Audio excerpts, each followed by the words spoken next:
I was completely captivated. I still remember the moment clearly. The girl picks up a piece of paper, writes something on it, turns it around, and slides it across to me. It simply said, "Please say yes." I have never forgotten that. It was genuinely touching. A silver screen legend, a Hollywood icon, and a disappearance that left the world asking questions. If you have ever seen Pretty Woman, you already know Richard Gere. The man whose gaze required no words, whose smile never appeared rehearsed, and whose on-screen stillness could silence an entire film. For more than 3 decades, he represented a particular standard of elegance, not merely in cinema, but in how he carried himself through life. And then, while Hollywood was still placing his name at the top of every list, Richard Gere simply withdrew. He turned down major films, stepped away from red carpets, and disappeared from the public eye entirely. Why? What would lead a man at the absolute summit of his fame to choose silence over stardom? To walk away from the very thing that millions of people spend their entire lives pursuing? Was it the single sentence that effectively kept him away from the Academy Awards for 20 years? Was it the series of deeply felt romances that always seemed to end in quiet and dignified farewells? Or was it something more fundamental, something that suggested he had never truly belonged to that world in the first place?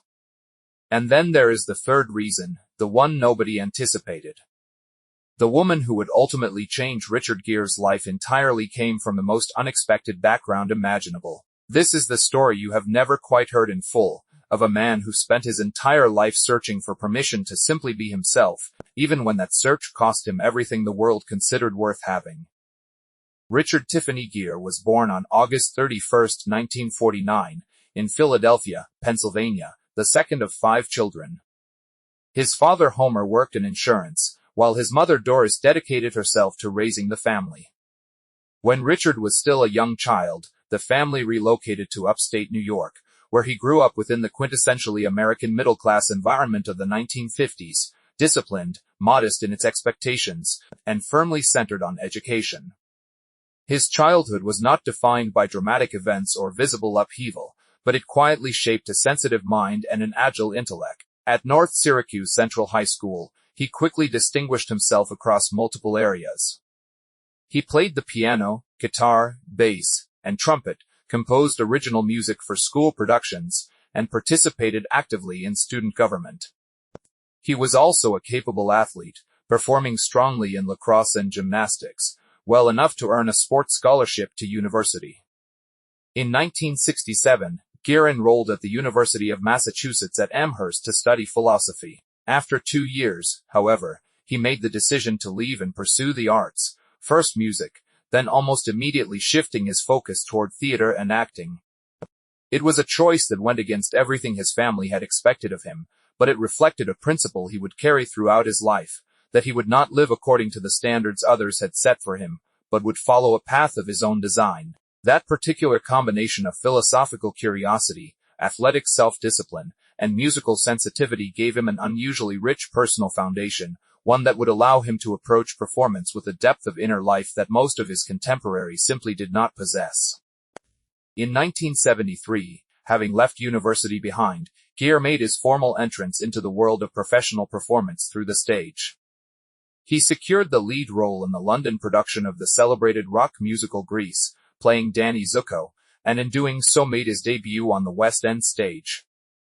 It was the first time audiences encountered a performer who could sing, act, and command a stage simultaneously, qualities rooted in the years he had spent developing his musical abilities at school. In the years that followed, he continued refining his craft through a series of increasingly demanding productions, including a Shakespearean role that tested his range and a bold theatrical piece set in a wartime concentration camp that revealed his willingness to take genuine artistic risks even at an early stage in his career.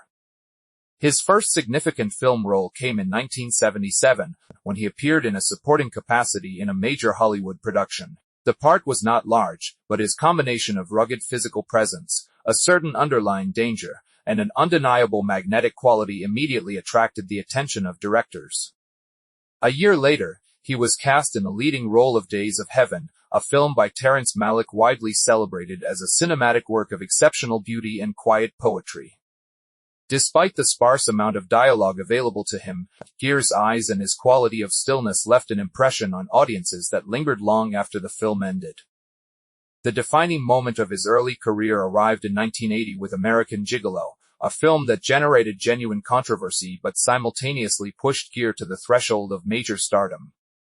His character, an upscale male escort who was simultaneously dangerous, seductive, and psychologically layered, helped redefine the prevailing image of the Hollywood leading man at the start of the 1980s.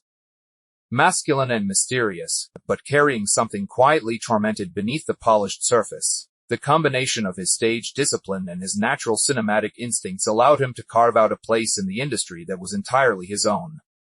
Understated, deliberate, and impossible to ignore. He did not need large-scale spectacle or heightened performances. A single glance was sufficient to communicate everything an audience needed to know. 2 years later, An Officer and a Gentleman transformed a rising star into something closer to a cultural institution. The role of Zach Mayo gave Gere the opportunity to demonstrate a breadth of emotional range that his earlier work had only hinted at, a man scarred by his history and resistant to change, who ultimately chooses love and personal honor over the easier path of isolation and self-protection. The film's closing sequence, in which his character carries Deborah Winger out of a factory floor to the sound of spontaneous applause from the workers around them, became one of the genuinely iconic moments in the history of romantic cinema. The film was a significant commercial success and earned multiple Academy Awards, confirming Gere's position as the defining romantic presence of a new era in Hollywood. The true summit of his commercial career arrived a decade later when he appeared opposite Julia Roberts in Pretty Woman in 1990. A story about a cold and emotionally withdrawn businessman and a spirited and warm-hearted woman could easily have collapsed under the weight of its own sentimentality. He simply sat in a frame, watched and listened, and allowed Julia Roberts' energy to fill the space around him. The film earned over $460 million worldwide and cemented Gere's place as one of the most beloved romantic leads the industry had ever produced. Throughout the remainder of the 1990s and into the 2000s, he continued building on that foundation with a series of intelligent and commercially successful choices. A reunion with Julia Roberts in Runaway Bride in 1999 delighted audiences who had never stopped hoping to see them together again. His work in Chicago in 2002 earned him a Golden Globe and contributed to the film's triumph at the Academy Awards. A later film revealed a warmer, more grounded version of his screen persona, playing a middle-aged man who rediscovers his passion for life through an unexpected pursuit. And a much later dramatic role demonstrated the full depth of his abilities, portraying a successful and powerful man torn between the version of himself he had built and the moral truth he could no longer ignore. He never chased commercial franchises or spectacle for its own sake. His star endured not because he clung to it, but because he allowed it to develop organically alongside his own experience of living. Each performance revealed a version of him that was slightly more seasoned, more inward, more quietly present than the last. Because the most compelling thing about Richard Gere was never simply his appearance, it was the accumulated weight of experience that seemed to exist just behind his eyes, visible to anyone who looked carefully enough. Fame arrived early, and with one of the most striking faces in Hollywood history, Richard Gere naturally became the subject of intense public fascination. But that same visibility made his private life a permanent target for the press. And while on screen he was the consummate romantic ideal, in reality he was considerably more difficult to read. His first serious relationship began in the early 1970s with an actress he had known during his years of developing his craft in New York. 7 quiet and largely unpublicized years together gave her a front-row view of his entire transition from anonymity to recognition. They shared a modest apartment, navigated the uncertainties of his early career together, and supported each other through the inevitable periods of self-doubt that accompany any serious artistic pursuit. His first serious relationship began in the early 1970s with an actress he had known during his years of developing his craft in New York. 7 quiet and largely unpublicized years together gave her a front-row view of his entire transition from anonymity to recognition.